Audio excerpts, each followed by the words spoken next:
Assalamualaikum warahmatullahi wabarakatuh. Halo guys, kembali lagi bersama saya Bobby Herian. Kali ini saya ingin mengomentari Bung Fahri Hamzah, yang mana beliau mengatakan bahwa sindiran Anies, ya Pak Anies kepada Prabowo itu nggak tepat. Dimana Pak Anies kan mengatakan bahwa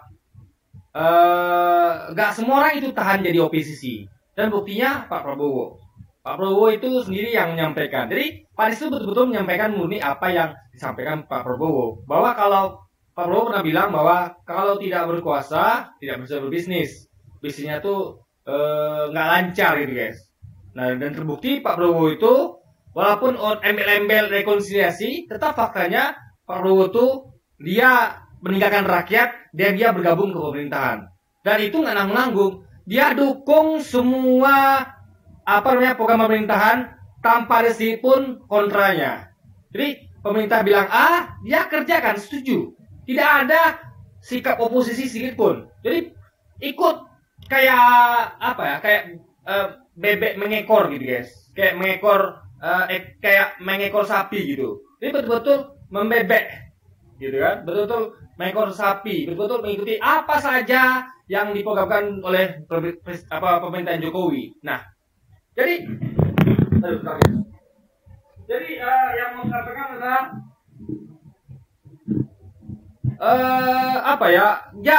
Fahri Hamzah ini harus ngerti ya apa itu oposisi. Ya, oposisi itu bukan lihat apakah Anda ada di dalam pemerintahan atau tidak.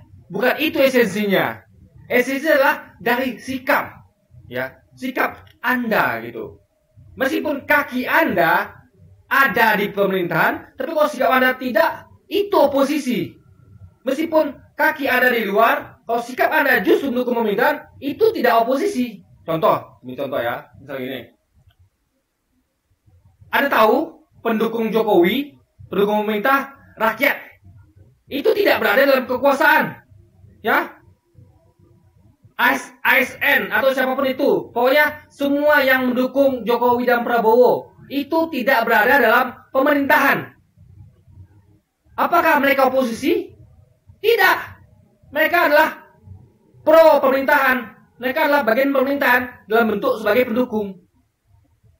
Tapi orang-orang yang berada dalam pemerintahan atau di luar pemerintahan, tapi mereka menunjukkan sikap kontra kepada pemerintahan, itu posisi.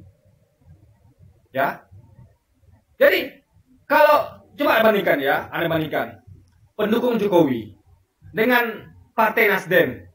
Pak Nasdem dalam pemerintahan, Pak Anies Gubernur Jakarta kemarin.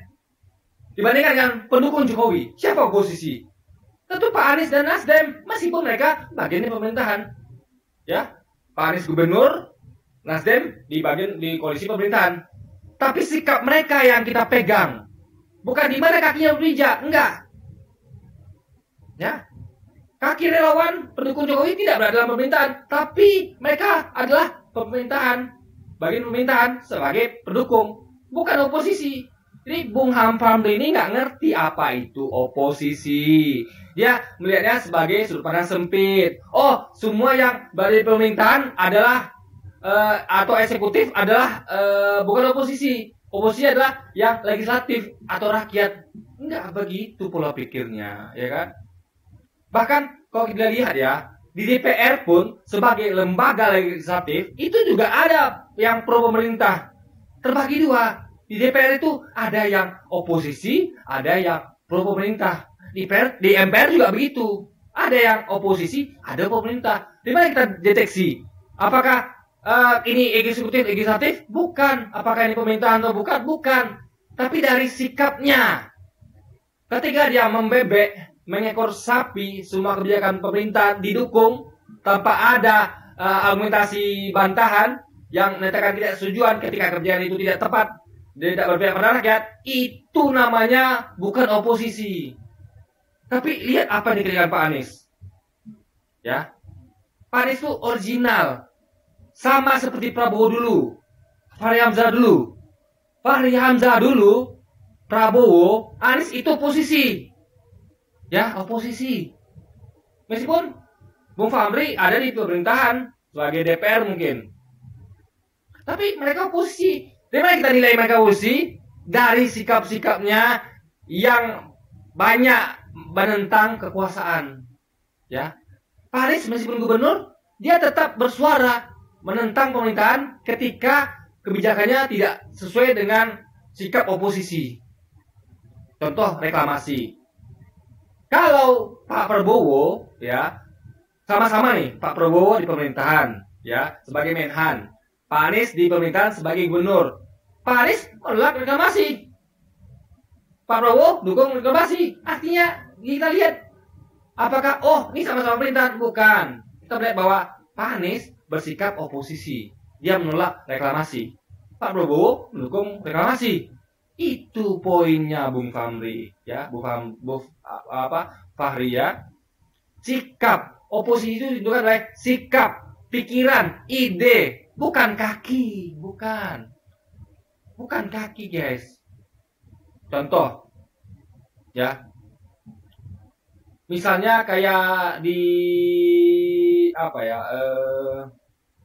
di suatu institusi, misalnya kayak di TNI Polri. Nah, TNI itu kan dia bisa milih antara rakyat dengan pemerintah. Nah, ketika pemerintah memerintahkan TNI untuk memberangus rakyat, ya, apakah TNI itu oposisi ketika dia mundur dari TNI? Bukan, tapi sikapnya ketika dia debat dan menyampaikan argumentasi kepada pemerintah, Pak, ini rakyat, Pak. Mereka lah penguasa sebenarnya. Kita ini, Bapak ini hanya dititipkan dari mereka, kuasa mereka. Nah, ketika si Panglima TNI atau petinggi Polri berani ngomong gitu, itu mereka oposisi. Tapi ketika mereka katakan bahwa siap Pak, kita akan berangus rakyat, itu mereka pemerintahan. Itu poinnya, guys. Jadi sikap itu. Ini nggak mesti dia berbaju TNI, berbaju polisi, berbaju pemerintahan, tapi sikapnya. Apa yang menjadi sikap Pak Anies ketika selama menjabat gubernur, itu poinnya. Ya. Dan ingat, Pak Anies itu menjadi oposisi ketika dia sudah keluar jadi menterinya pendidikan Jokowi, ya, itu posisi startnya. Sebelum itu Pak Anies belum oposisi. Jadi Bu Hamdi harus paham. Dia menyinggung bahwa harusnya waktu jadi menteri pendidikan mundur dong. Loh, itu beliau belum oposisi, belum. Beliau start oposisi ketika berhenti jadi menteri pendidikan Jokowi. Itu baru beliau mulai terbuka matanya. Oh, ternyata ada yang sesuatu salah di negeri ini. Kita tahu ya, semua pendukung Jokowi, semua orang yang setuju dengan Jokowi itu perlahan-lahan Allah buka matanya. Ya, kecuali Bung Fahri, kecuali Prabowo, kecuali Ade Rusyade dan orang-orang itu, Irma Huta Barat dan sebagainya. Ya, yang lainnya Allah buka matanya. Pelan-pelan semuanya mulai sadar. Ya, dimulai dari Pak Anies, lalu Pak Surya Paloh, lalu pendukung Jokowi kayak Denny Siregar dan yang lainnya gitu. Jadi Eko Kutadi, jadi banyak yang terbuka matanya, pelan-pelan mulai sadar gitu. Jadi semua itu melalui proses. Jadi nggak ada tuh yang dari awal tuh oposisi, nggak ada.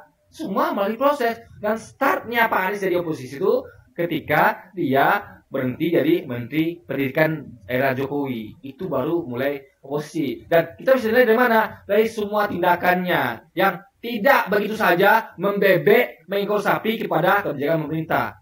Ketika pemerintah ingin meneruskan reklamasi, beliau menghentikannya. Tidak peduli. Dia tidak tunduk total kepada kekuasaan. Dia punya ideologi sendiri. Dia punya paradigma sendiri. Kalau menurut dia nggak benar, dia tidak kerjakan. Nggak seperti Pak Prabowo, siap komandan, gitu. Apa saja yang dikerjakan, lanjutkan. Itu bukan oposisi. Ya. Jadi Pak Prabowo itu yang jelas-jelas terbukti tidak oposisi, itu sudah clear. Jangan pula lari ke Pak Anies. Dan Pak Anies pun bukan oposisi, bukan pemerintahan, tapi oposisi sudah clear. Dibuktikan di mana? Tindakan dan sikap-sikapnya.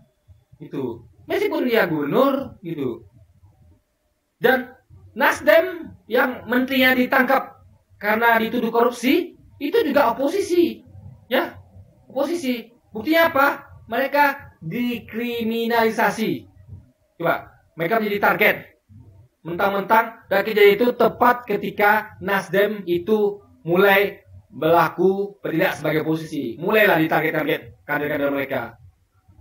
Kalau mereka bukan oposisi, mereka tidak akan ditarget. Tidak akan, guys. Coba, yang lainnya coba. Ada seperti itu kan tidak? Ya kan? Banyak sekali target yang disasar kepada oposisi. Pak Anies disangkakan korupsi, ya, diperiksa. Muhaimin juga, bahkan Nasdem pun tersangka. Nampak ya, jadi oposisi itu akan diserang, akan dilemahkan dengan cara itu tadi, ya, diperkarakan, dikasuskan, itu loh.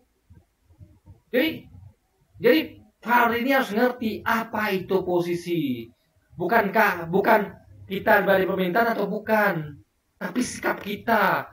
Ketika Anda mendukung mentah-mentah apapun kebijakan pemerintah, ya, walaupun salah sekalipun, Anda bukan oposisi. Tapi ketika Anda mengkritik kebijakan pemerintah yang tidak sesuai dengan hati nurani rakyat, Anda oposisi. Ya, meskipun Anda gubernur. Gitu, guys. Karena ketika Pak Anies mau jadi gubernur, dia ingin mengambil peran sebagai oposisi. Dia ingin menerapkan kebijakan yang berbeda dengan pemerintah. Kalau misalnya Pak Anies jadi gubernur, lalu dia meneruskan kerja Jokowi. Ya, Jokowi, Ahok dulu menggusur kampung akuarium, kampung-kampung Jakarta. Lalu dia teruskan, itu beliau bukan oposisi. Jokowi itu mau bikin reklamasi. Kalau dia memang bukan oposisi, dia akan teruskan itu. Bukti Anies oposisi, dia hentikan reklamasi. Dia kembalikan hak rakyat yang digusur oleh Ahok yang didukung Jokowi. Itu oposisi, sikap dan perilaku, bukan dari posisi kaki.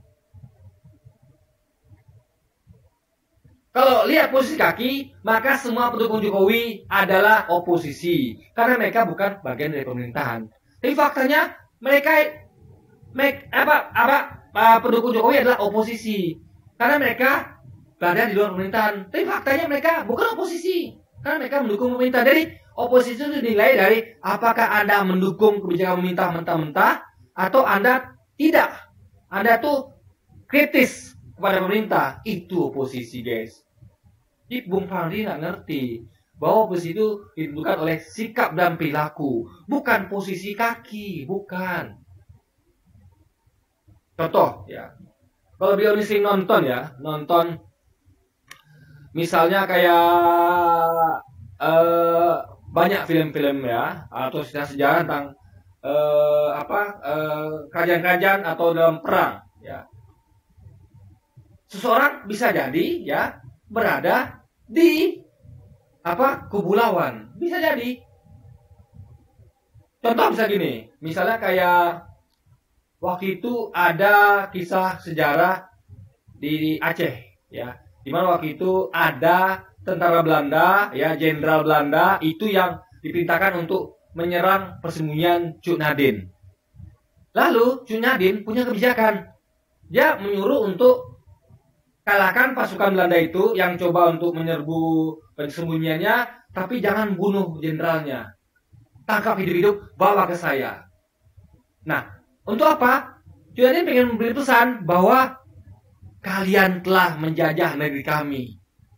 Apa layak kalian buat seperti ini? Jadi dia tuh men-challenge hati nurani sang jenderal Belanda. Di-challenge sama dia. Apa Anda lakukan ini benar, wahai jenderal? Ya, kenapa Anda lakukan ini? Apakah ini beradab? Apakah ini adil? Apakah ini hati nurani ada tidak Anda tanyakan gitu. Dan beliau tersentuh oleh perkataan Cuk Nadin. Dan sejak SA itu beliau menjadi oposisi terhadap pemerintah Belanda. Buktinya apa? Meskipun dia masih berseragam jenderal Belanda, apa yang terjadi? Di mana kita tahu dia oposisi? Ketika dia kembali kepada Belanda, Dia mengatakan apa adanya kepada pemerintah Belanda. Bahwa saya mendengar Cuk Nadin ngomong begitu. Dan saya tersentuh. Menurut saya, beliau benar. Kita salah telah datang ke negeri ini dan menjajah, merampok hasil bumi negeri ini dan membuat rakyatnya sebagai budak. Itu salah. Dia, sang jenderal Belanda, bersikap oposisi. Meskipun dia masih berseragam jenderal Belanda. Apa yang terjadi? Pemerintah Belanda marah dan memerintahkan untuk membujuknya untuk agar dia kembali menjadi bagian dari Belanda dan kembali mau memerangi Cuk Nadin. Tapi apa terjadi? Dia tak berpegang teguh pada pendiriannya, bahkan ketika dia tahu dia bakal dibunuh. Itu oposisi, meskipun dia berseragam jenderal Belanda. Bukan berarti dia harus mundur. Pak, saya mundur. Enggak. Jadi saya menolak.